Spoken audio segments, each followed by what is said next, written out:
ಪಡಿತರ ಚೀಟಿದಾರರು ಸೆಪ್ಟೆಂಬರ್ ಅಂತ್ಯದೊಳಗೆ ಈ ಕೆಲಸ ಮಾಡದಿದ್ರೆ ರೇಷನ್ ಸ್ಥಗಿತ. ರೇಷನ್ ಕಾರ್ಡ್ ಪ್ರಮುಖ ದಾಖಲೆಗಳಲ್ಲಿ ಪಡಿತರ ಚೀಟಿಯೂ ಕೂಡ ಒಂದಾಗಿದೆ.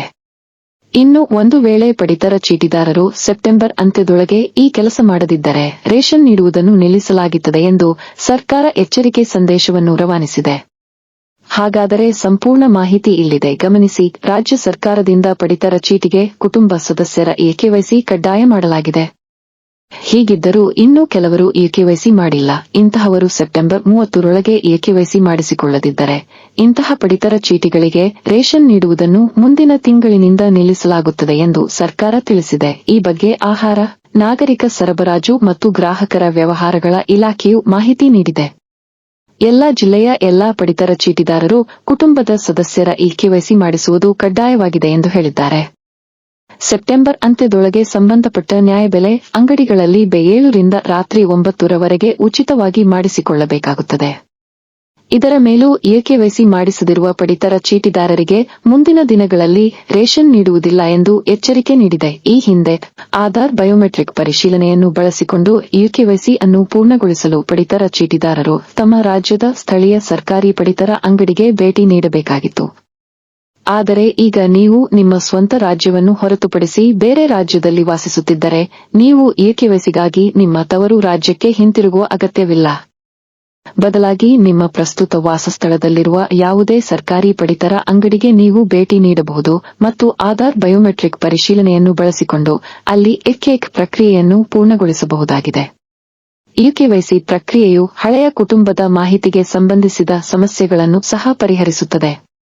ಪಡಿತರ ಚೀಟಿಯಲ್ಲಿ ಪಟ್ಟಿ ಮಾಡಲಾದ ಎಲ್ಲಾ ಕುಟುಂಬ ಸದಸ್ಯರು ಈ ಪ್ರಕ್ರಿಯೆಯನ್ನು ಪೂರ್ಣಗೊಳಿಸುವ ಅಗತ್ಯವಿದೆ ಎಂದು ತಿಳಿಸಿದೆ.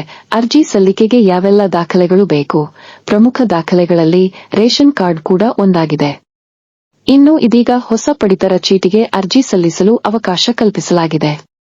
ಹಾಗಾದರೆ ಅರ್ಜಿ ಸಲ್ಲಿಸಲು ಯಾವೆಲ್ಲ ದಾಖಲೆಗಳು ಬೇಕು ಎನ್ನುವ ಸಂಪೂರ್ಣ ಮಾಹಿತಿಯನ್ನು ಇಲ್ಲಿ ನೀಡಲಾಗಿದೆ. ಗಮನಿಸಿ, ಲೋಕಸಭೆ ಚುನಾವಣೆ ಬಳಿಕ ಹೊಸ ಪಡಿತರ ಚೀಟಿಗೆ ಅವಕಾಶವನ್ನು ಕಲ್ಪಿಸಲಾಗಿತ್ತು.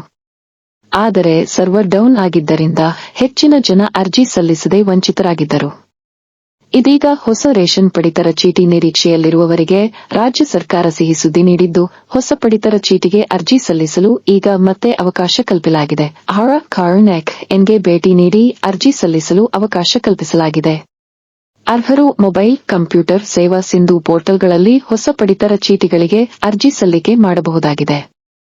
ಈಗಾಗಲೇ ಈ ರೇಷನ್ ಕಾರ್ಡ್ಗಳ ಅರ್ಜಿಯನ್ನು ಪರಿಶೀಲನೆ ಮಾಡಲಾಗುತ್ತಿದ್ದು, ಹೊಸ ರೇಷನ್ ಕಾರ್ಡ್ಗಳ ವಿತರಣೆಯನ್ನು ಸೆಪ್ಟೆಂಬರ್ 2ನೇ ವಾರದಲ್ಲಿ ಮಾಡಲಾಗುತ್ತದೆ.